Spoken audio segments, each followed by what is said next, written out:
bienvenidos a los que no estuvieron hoy a la mañana, a los que estuvieron, otra vez bienvenidos. Este ya es el segundo panel. En este panel va a estar Nicolás Vallejo, Omar Amorós y Jorge D'Angelo.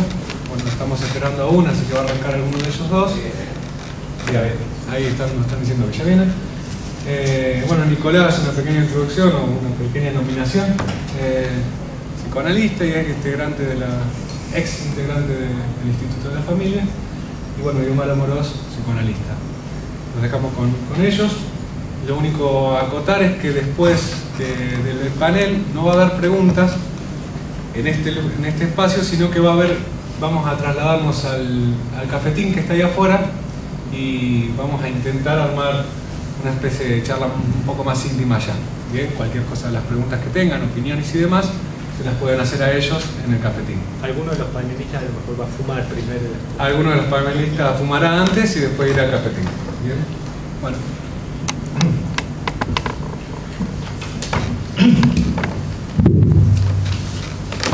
Bueno,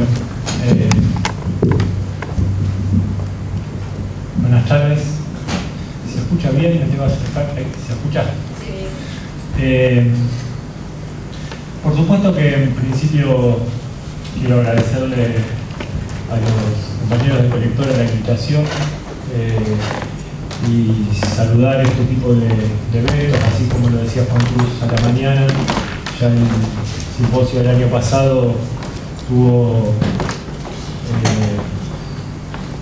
muy buena participación, repercusiones. Me parece que son instancias más que necesarias y que ellos están acometiendo con todo el esfuerzo y el deseo puesto en ello, y me parece indispensable.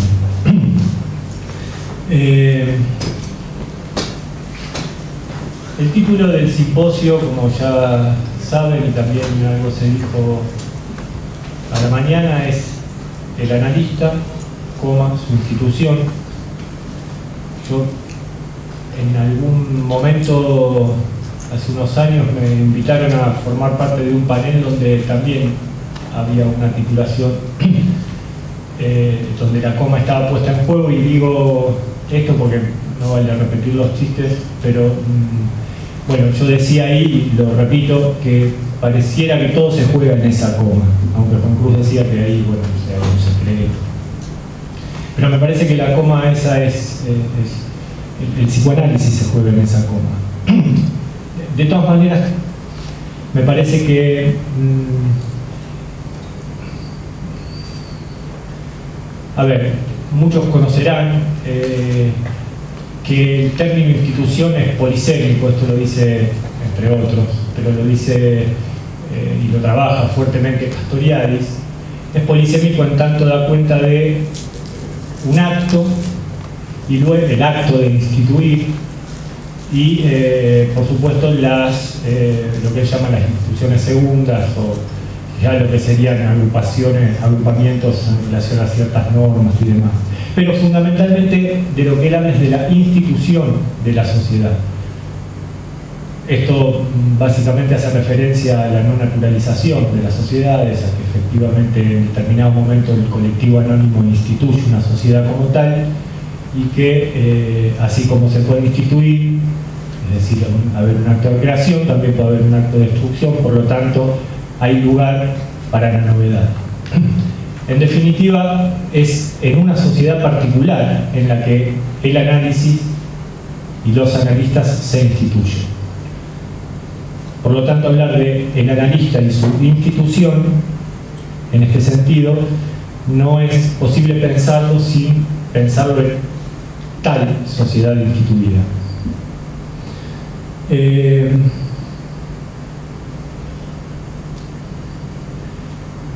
Ramiro en la invitación me comentaba algo así como que una de las muchas ideas cuando pensaba en este simposio era que algunos analistas pudieran dar cuenta de una experiencia en función de esta titulación del simposio. Para ello yo vería, o sería necesario para ello, testimoniar acerca de mi propio análisis, o o sea, ya adelanto que no se preocupen que no voy a hacer, no solo por pudor.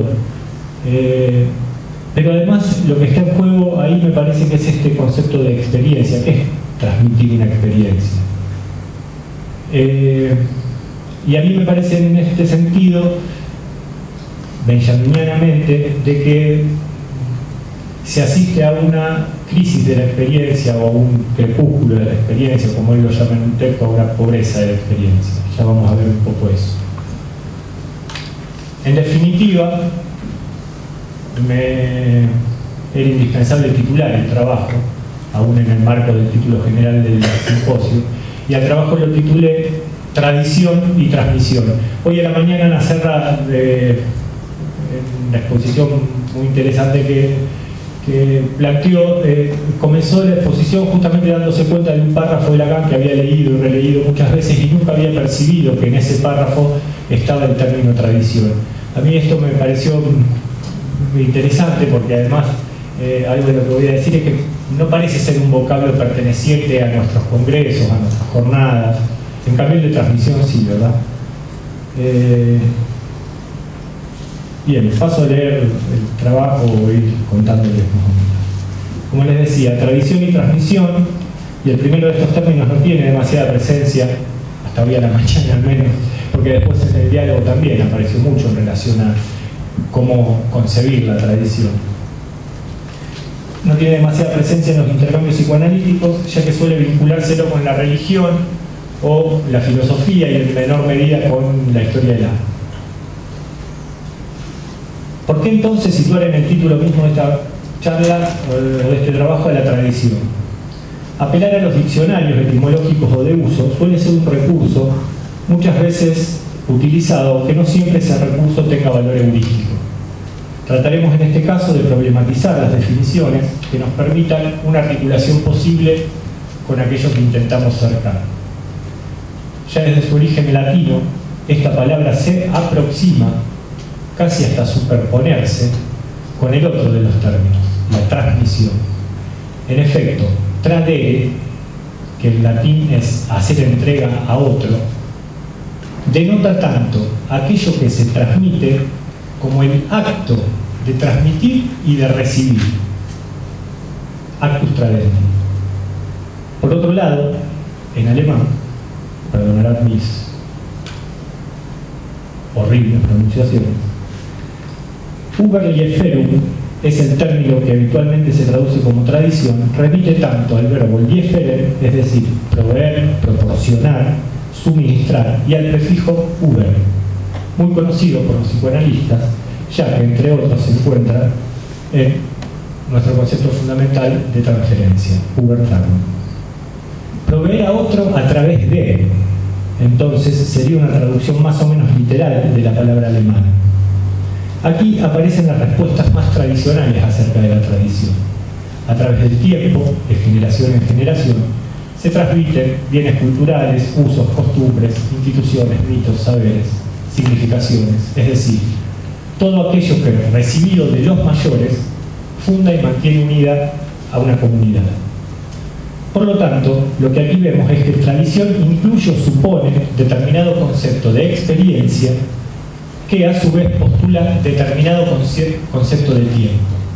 En apariencia, una temporalidad lineal, del pasado al futuro. Antes de continuar problematizando este concepto, hay que decir también que, como lo recuerda Juan José Saer, que el tradicionalismo ahoga a las tradiciones. Afirmando de una manera excluyente una tradición intangible y única, entronizando el pasado como dogma, dentro de un universo cultural petrificado y fijo, el tradicionalismo exige la repetición. Cito a Juan José Saer. El conservadurismo militante de los tradicionalistas, su autoritarismo casi policial, ha terminado por desacreditar el concepto mismo de tradición. El tradicionalismo solo tolera, al margen de la aplicación al pie de la letra de lo transmitido, la glosa o el comentario. Toda desviación, modificación o ruptura es considerada como una irrecuperable herejía. Cada capilla, continúa Saavedra, tiene sus tradicionalistas, quienes, desdeñosamente de espaldas a lo exterior, evolucionan en una especie de mundo paralelo, impermeables a todo lo heterogéneo.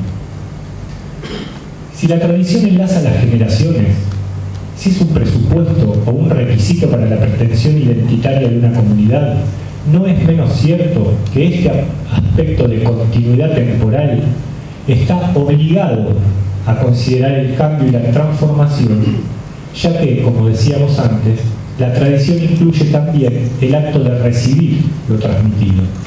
Por lo tanto, es casi una evidencia que esa recepción no será una recepción pasiva, sino por el contrario, selectiva, productiva, metabolizante.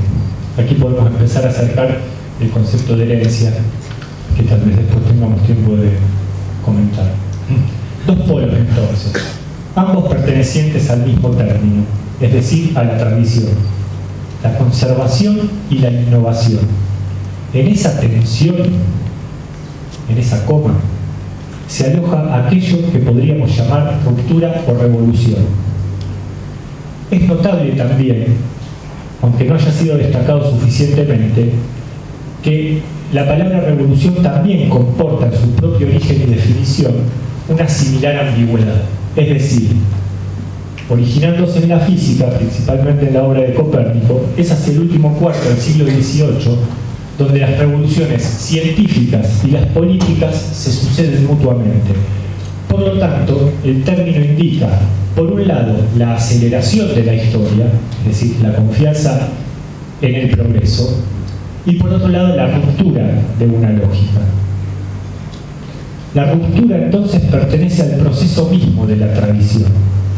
O, como lo dijera en 1977 el poeta español Vicente Alexandre, tradición y revolución.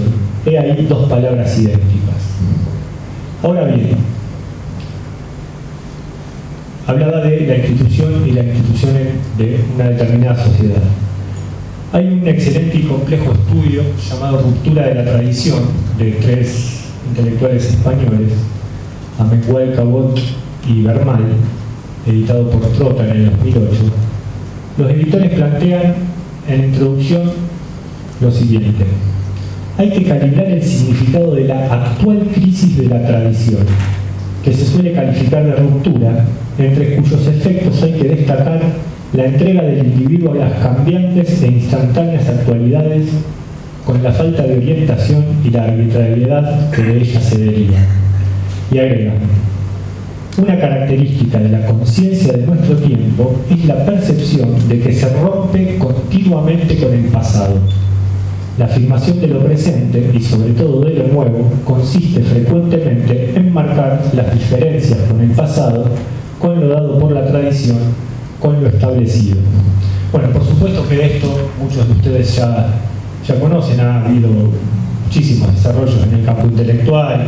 A esta situación se la ha llamado de diversas maneras, desde los trabajos de Giddens hasta el ampliamente reconocido Bauman, pasando por, insisto, innumerable cantidad de autores que no voy a repetir ahora, y entre nosotros alguien que nos ha ayudado a pensar esto, llamado, por ejemplo, era de la fluidez, es Ignacio Leopold, ¿no? Ahora bien, estos autores, me refiero a los españoles que citaba antes, editores, digo editores porque no son distintos trabajos de ellos y de otros, los editores, los autores, van a situar, cuidando de no establecer periodizaciones rígidas, dos momentos en lo que llaman la ruptura y la tradición, que ubican como antecedentes de la actual crisis de la tradición.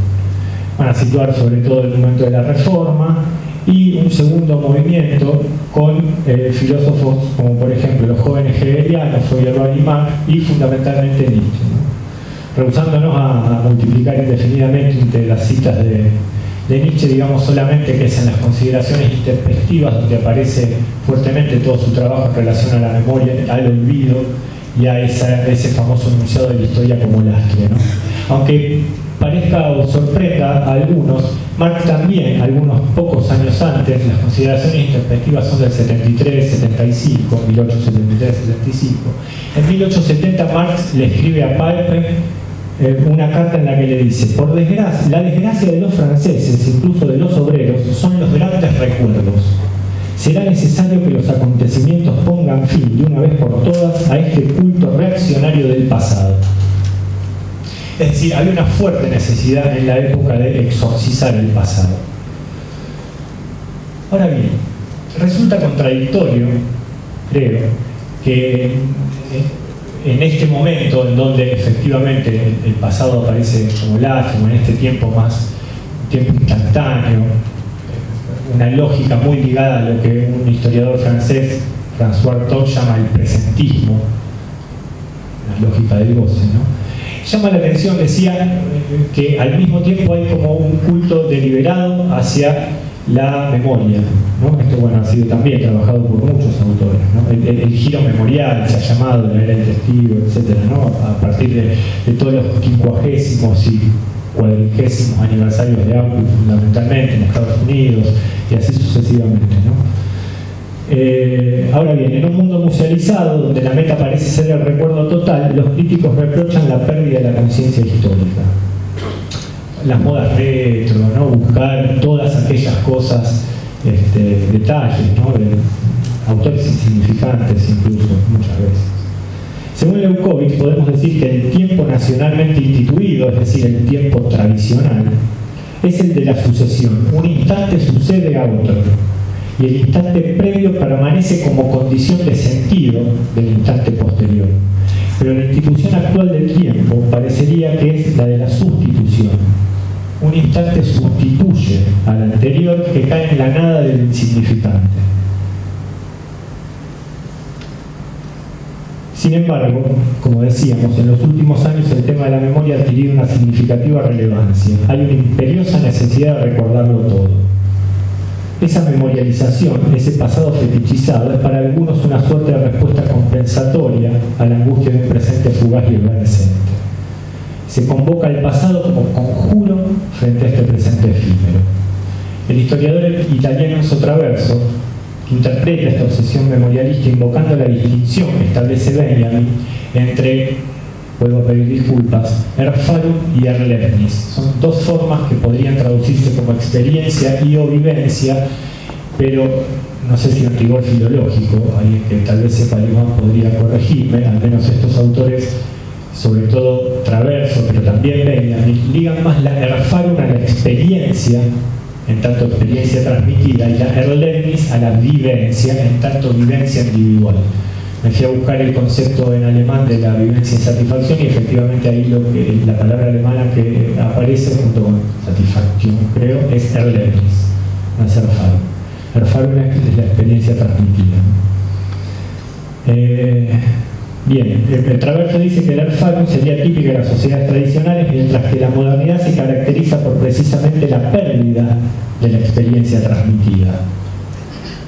El conocido fragmento de Benjamin lo dice así, quería ahorrar tiempo y no leerlo, pero vale la pena leerlo, al menos para mí. Benjamin dice: una generación que todavía había ido a la escuela en tranvía tirado por caballos se encontró súbitamente a la intemperie, en un paisaje en que nada había quedado incambiado excepto las nubes.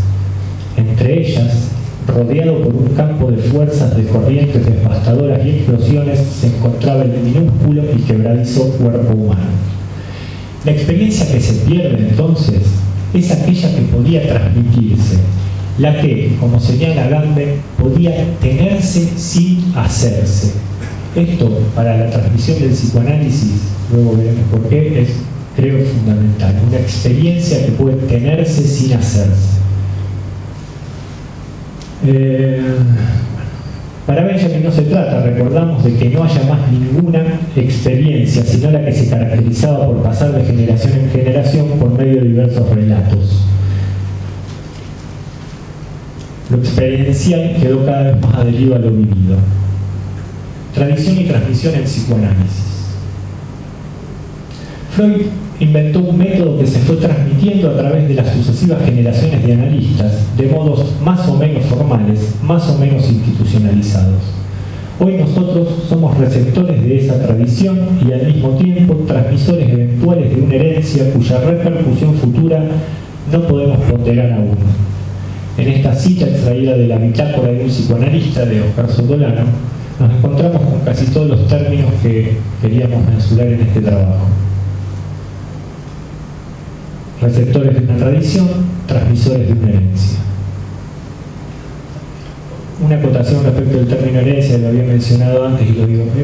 Entendemos la herencia de la misma manera que decíamos de la tradición, ¿no? La herencia no es algo que se deposita, es decir, los mismos bienes para otros destinatarios, sino que exige una apropiación, la famosa frase de Goethe que Freud retoma, de un trabajo de adquisición de la herencia. Se constituye la herencia y el heredero en un mismo movimiento. El discurso cultural de cada época da cuenta de una cosmovisión predominante en un momento histórico dado, que va a favorecer ciertas formas de subjetividad y no otras, y que otorga un abanico de ideales limitado, una visión peculiar de lo prescrito y lo prohibido. Si reafirmamos incansablemente, como sostiene entre otros el psicoanalista uruguayo Marcelo Viñar, el sujeto se constituye no solo desde su caldero pulsional y su trama identificatoria, sino en un laborioso acceso al orden humano que incluye la genealogía y la cultura, es porque esto no siempre ha sido comprendido de esta manera por la historia y la transmisión del psicoanálisis. Aún hoy, algunos son capaces de afirmar que el psicoanálisis es asocial, confundiendo la dimensión del objeto con la de la práctica y la experiencia. Porque si bien es cierto que nos rehusamos a producir causalidades simples entre psiquismo y época, ya que se corre el riesgo de perder la dimensión del inconsciente en tanto extranjería radical, como diría Lagrange, producto o consecuencia de un complejo proceso de inscripción y metabolización, no es menos cierto que el psicoanálisis es una práctica que se inscribe en el tejido social y como tal no es posible pensar las condiciones de la transmisión sin pensar las condiciones de la práctica. Cuando hoy Juan Cruz a la mañana historizaba el simposio del año pasado y planteaba el trabajo como lo necesario y lo analítico como lo contingente, me parecía una precisión interesante, donde todo aquello que se predica, en el sentido de que es el predicado analítico y el predicar el análisis, todo aquello que se predica como analítico, muchas veces está siendo predicado de otro sujeto, la práctica. En efecto, parece casi una perogrullada decir hoy que el mundo se ha transformado notablemente y que los analistas debemos ponernos a tono con los nuevos tiempos. Afirmación legítima si lo que quiere decir, o lo que se quiere decir con ello, es que debemos confrontar el método con las condiciones de posibilidad de su ejercicio. ¿Somos hoy capaces de formular una definición del psicoanálisis y del trabajo del psicoanalista que no quede desmentida por lo que sucede de hecho en nuestra práctica? Se preguntaba en un texto maravilloso escrito hace exactamente 40 años Piero Daniel. Esta pregunta de Piera ha llevado a Luis Hosten a plantear aquello del mercado negro del psicoanálisis. Una cosa era lo que se hacía de día en los consultorios y otra cosa era lo que se decía a la noche en los congresos, que se hacía en esos consultorios.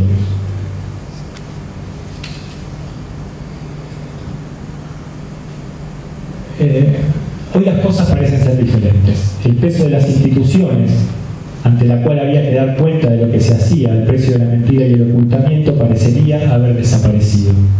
La multiplicidad de prácticas que se autodenominan analíticas constituye una evidencia. Hoy Juan Cruz hablaba de la generación del cobre, me parece un hallazgo esa expresión. El mercado negro dio paso al mercado persa. El problema no es tanto lo persa, es decir, la multiplicidad, sino el mercado. Dando por evidente que un paciente, voy un poquito rápido porque me queda poco tiempo. Dando por evidente que un paciente actual no es el mismo que el de hace un siglo, ni siquiera el de hace 30 o 40 años atrás, Sotolano nos recuerda que en los 60 o los 70 en nuestro país, quien pretendiera ser analista se analizaba 3 o 4 veces por semana durante una década o más, atendía pacientes con la misma frecuencia, supervisaba casos con uno o más analistas más experimentados y hacía varios grupos de estudio, ya fueran las instituciones psicoanalíticas reconocidas, ya fuesen las formas extraoficiales, se cumplía con lo que conocemos como las 3 patas de la formación: análisis personal, supervisión y seminarios. En este sentido, agrega en el contexto de un empobrecimiento creciente, ahí para mí también vale la generación del cobre. En el contexto de un empobrecimiento creciente de las capas medias que usualmente accedían al análisis, se fue produciendo una modificación gradual y casi imperceptible de la experiencia de los analistas. Digo bien, experiencia de los analistas, no solo de sus pacientes, analistas en tanto que pacientes. El número de sesiones de un análisis se fue espaciando de modo gradual hasta que hoy por hoy sea bastante inusual que un analista se analice más de 2 veces por semana, por lo general una y hasta quincenal. Sotolano atiende rápidamente la posible objeción de hacer pie en el número de sesiones, ya que allí plantea una distinción fundamental. La frecuencia forma parte del encuadre y no del método, etc. Está por saldada las trasnochadas discusiones de si un análisis se define por el número de sesiones y pone como ejemplo el hecho de que un análisis de más de una década, un promedio de 4 o 5 sesiones semanales con analistas incuestionables, no han garantizado siempre, por ello, mejores destinos mentales.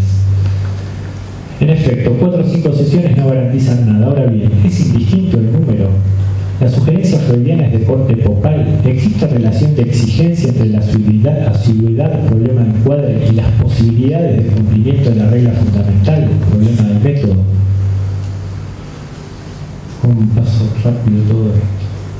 Voy a hacer una brutal mutilación, pero hay algo que no quería decir, que no quería dejar de decir. Vemos que allí se está jugando la práctica de muchos analistas y hasta la experiencia del análisis mismo, de los propios analistas, lo que define un modo de circulación de lo que se considera experiencia del análisis y en este sentido de su transmisión. Esta es nuestra condición contemporánea. La Viena de los comienzos está cada vez más lejos. Este contexto es cada vez menos el del profesional liberal con vacaciones pagas, sino el de un trabajador intelectual asalariado, contratado por un consorcio de salud privado, estatal o mixto. ¿Tiene todo esto que ver con la transmisión? Creemos que sí. Las condiciones de la práctica contemporánea favorecen el desarrollo de un psicoanálisis ad hoc, apto para la ocasión. Su modo de pensarse generará inevitablemente un modo de transmitirse. Si un pretendido analista cree que asociar es ejercer el derecho democrático a hablar de lo que se tenga ganas y no la obligación incumplible, pero por ello fértil, de decir todo lo que se le pasa por la cabeza, no podrá crear el campo donde un análisis se despliegue. No somos sordos a las transformaciones contemporáneas. ¿Quién podría serlo? Pero pensamos que aunque todo ha cambiado mucho, nada ha cambiado tanto.